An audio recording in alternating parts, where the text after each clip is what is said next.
নমস্কার, আমি সুকৃতি দান। আশা করি আপনারা সবাই ভালো আছেন। আপনারা সবাই দেখছেন অ্যাস্ট্রো সলিউশন। আজকে আমি আলোচনা করবো যে সমস্ত কুম্ভ রাশি বা লগ্নের এই মার্চের 2026 সালের মার্চ মাসে কেমন যাবে এবং কোন ব্যাপারে আপনাদের সাবধানতা অবলম্বন করতে হবে সব কিছু নিয়ে একটা পুঙ্খানুপুঙ্খভাবে বিশ্লেষণ করব। তো আশা করবো আপনাদের ভালো লাগবে। তো অনুষ্ঠানটিকে মন দিয়ে শুনে বোঝার চেষ্টা করুন। মূল আলোচনা আসার আগে আমি জেনে নিই অ্যাস্ট্রো সংক্রান্ত নিত্য টিপস পেতে আমার এই অ্যাস্ট্রো সলিউশন চ্যানেলকে সাবস্ক্রাইব করুন, পাশে থাকা বেল আইকনে ক্লিক করুন। চলে আসি মূল আলোচনায়। প্রথমে দেখুন, সমস্ত কুম্ভ রাশি বা লগ্নের ক্ষেত্রে লগ্নে রাহু এবং সপ্তমে কেতু 2025-এর 18ই মে থেকে শরীর, মন, মানসিকতা, পাবলিক ডিলিংস, রিলেশনশিপ সব দিক থেকে প্রচুর একটা চাপের মধ্যে কিন্তু পড়তে হয়েছিল সমস্ত কুম্ভ রাশি বা লগ্নের মানুষকে, যেহেতু এখানে লগ্নে রাহু এবং সপ্তমে কেতু অবস্থান করছিল। এই জায়গাটা প্রচন্ডভাবে একটা ডিস্টার্বের মধ্যেও কিন্তু ফেলে দিয়েছিল কুম্ভ রাশি বা লগ্নের ক্ষেত্রে। এবং সেই সঙ্গে সঙ্গে যেহেতু এটা শুরু হয়েছে 2025-এর মে থেকে এবং এটা শেষ হবে 2026-এর ঠিক 5ই ডিসেম্বর, তবে প্রথম দিকে যে লেভেলের শরীর, মন, মানসিকতা বা পাবলিক ডিলিং সব দিক থেকে কুম্ভ রাশি বা কুম্ভ লগ্নের মানুষকে প্রচন্ড লেভেলের সমস্যা ফিল করতে হচ্ছিল, মোটামুটিভাবে আগস্টের পর থেকে এই সমস্যাটা অনেকটা কেটে যাবে এবং সেক্ষেত্রে আপনার জীবনে একটা সার্বিক পরিবর্তন আসবে। এই নিয়ে পরবর্তীকালে ভিডিও করব। এই মুহূর্তে যেহেতু মার্চের রাশিফল নিয়ে কথা বলছি, সেই জন্য এখানে রাহু কেতুর এই অবস্থান সার্বিকভাবে মঙ্গল যেহেতু 23শে ফেব্রুয়ারি রাশি পরিবর্তন করে যখনই মঙ্গলদেব এখানে মকর রাশির ঘর থেকে কুম্ভ রাশির ঘরে প্রবেশ করে গেল, তখন থেকে কিন্তু কালসর্পযোগের সূচনা হয়ে গেল। দেখুন, অনেকগুলো গ্রহ একসঙ্গে অবস্থান করছে। এখানে দেখুন অলরেডি মঙ্গল, বুধ, সূর্য, রাহু এই জায়গাটা রয়েছে, লগ্নে রয়েছে বা রাশিতে রয়েছে। এবং এই রাহু কেতুর এক সাইডে সব গ্রহগুলো অবস্থান করছে, অন্য সাইডটা টোটালি ফাঁকা পড়ে রয়েছে। ফাঁকা পড়ে থাকা মানে যখনই কোনো জায়গাটা ফাঁকা পড়ে থাকে তখনই কিন্তু অলরেডি ভাবে আনস্টেবল হয়ে থাকছে। তো এই কালসর্প যোগ কিন্তু আপনার জীবনে অনেক কিছু সুযোগ নিয়ে আসবে, কিন্তু অত্যন্ত অস্থিরতা তৈরি করবে, কিছু কিছু ক্ষেত্রে অত্যন্ত আনস্টেবল তৈরি হয়ে যাবে। শরীর মনের দিক থেকে একটা সবসময় দুর্বলতা, ভালো না লাগা, অস্থিরতা, অনেক ক্ষেত্রে ডিসিশন মেকিং এ কিছু সমস্যা হয়ে যাওয়া, এমন একটা ব্যাপার কিন্তু তৈরি করবে। কালসর্প যোগ চলাকালীন কিন্তু আপনাদের একটু বিশেষ সাবধানতা অবলম্বন করতে হবে।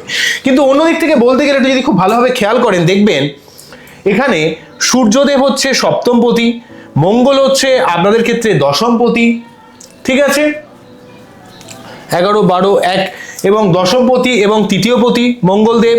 বুধ হচ্ছে আপনাদের ক্ষেত্রে পঞ্চমপতি, অন্যদিক থেকে রাহু রয়েছে। তাহলে সপ্তমপতি, পঞ্চমপতি, দশমপতি, এই অনেকগুলো ভাবের একটা সংমিশ্রণ সার্বিকভাবে কিন্তু তৈরি করেছে। তাহলে বুঝতেই পারছেন যে মঙ্গল সূর্য কিন্তু একটা লড়াই করার মতো মানসিকতা তৈরি করবে। সপ্তমপতি লগ্নে থাকার জন্য অনেক ভালো ভালো মানুষের কিছু সান্নিধ্য বা কিছু সহযোগিতা লাভ করবেন, অনেক বড় বড় মানুষের সঙ্গে কিছু কানেকশন বা কমিউনিকেশন তৈরি করবে সমস্ত কুম্ভ রাশি বা লগ্নের ক্ষেত্রে, যেহেতু লগ্নে এখানে মঙ্গলদেব এবং রবিদেব অবস্থান করছে। তো কর্মপতি যখনই আপনাদের বাচ্চাটে কর্মপতি যখনই আপনাদের বাচ্চাটে এখানে লগ্নে চলে আসবে, তাই কর্মকেন্দ্রিক দিক থেকে কিছু ইনক্রিমেন্ট হওয়া, কর্মকেন্দ্রিক কিছু উন্নতি হওয়া, মন মানসিকতার মধ্যে একটা স্টেবল অবস্থা বা স্ট্রং অবস্থা তৈরি করবে মঙ্গল, যেহেতু এখানে লগ্নে রয়েছে। লগ্নে মঙ্গল কিন্তু অত্যন্ত বলশালী করে দেবে আপনার জীবনে, কর্মকেন্দ্রিক ব্যাপারে অনেক জটিলতা কিন্তু জীবন থেকে কাটিয়ে দেবে।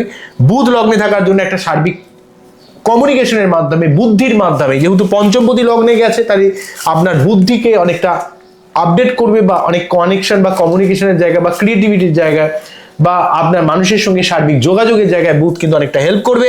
সপ্তমপতি লগ্নে যাওয়ার জন্য রিলেশনশিপের জায়গাটা, ভালো ভালো মানুষের সঙ্গে যোগাযোগ বা কানেকশনের জায়গাটা হেল্প করবে।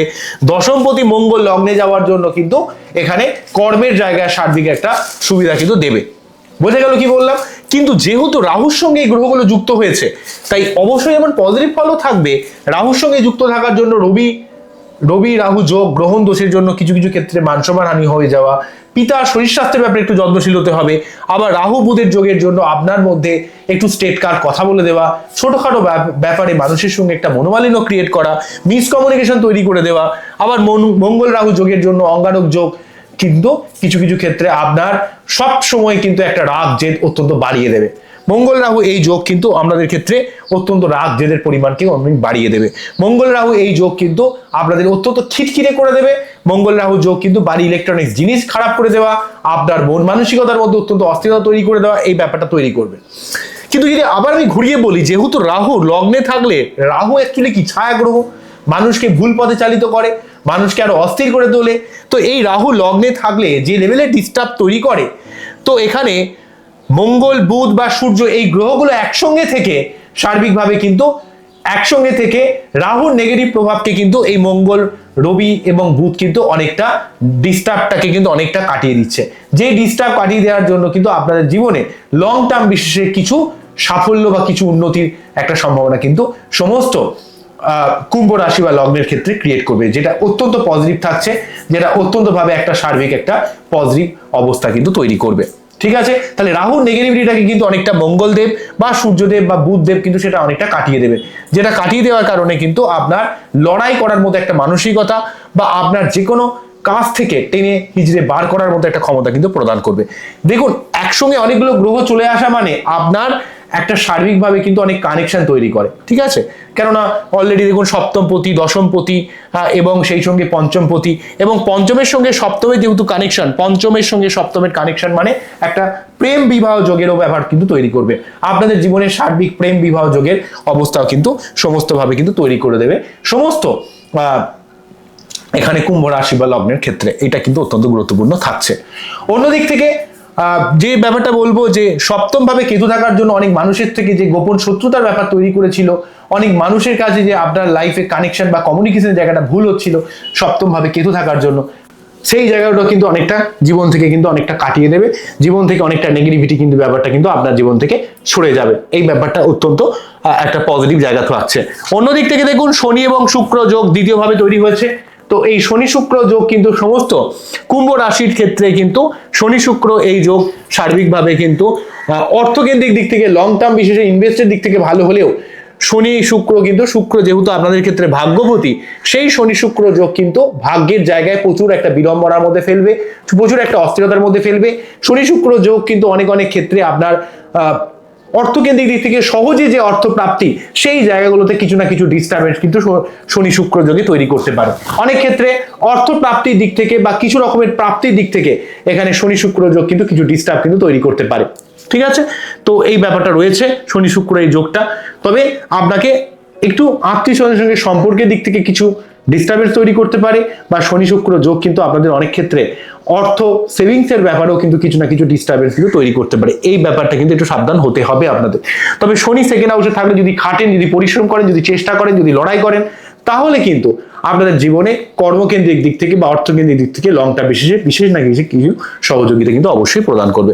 অন্যদিক থেকে পঞ্চম ভাবে যেহেতু বৃহস্পতিদেব অবস্থান করছে, সমস্ত কুম্ভ রাশি বা লগ্নের ক্ষেত্রে সন্তান সংক্রান্ত ব্যাপারে, পড়াশোনার ব্যাপারে বা প্রেমের ব্যাপারে লং টার্ম বিশেষে অনেক পজিটিভ ফল দেবে। আপনার সঠিকভাবে বুদ্ধিকে কাজে লাগে আপনি জীবনে অনেক কাজে সফলতা লাভ করবেন। সঠিক জায়গায় বুদ্ধিকে প্রয়োগ করে আপনি জীবনে অনেক অনেক দিক থেকে কিন্তু সার্বিক সহযোগিতা লাভ করবেন, যেহেতু এক্ষেত্রে বৃহস্পতিদেব পঞ্চম ভাবে অবস্থান করছে। পঞ্চম ভাব যেহেতু বুদ্ধির ভাব, পঞ্চম ভাব যেহেতু ক্রিয়েটিভিটির ভাব, তাই পঞ্চম ভাবে বৃহস্পতিদেবের এই অবস্থান সার্বিকভাবে সন্তান, বুদ্ধি, ব্যবসা, ক্রিয়েটিভিটির দিক থেকে সার্বিকভাবে কিন্তু কিছুটা পজিটিভ ফল কিন্তু প্রদান করবে। বৃহস্পতিদেব পঞ্চম ভাবে অবস্থান করে যেহেতু নবম ভাবকে প্রভাবিত করেছে, তাই ভাগ্য উন্নতির দিক থেকে অনেকটা হেল্প করবে আপনাদের ক্ষেত্রে।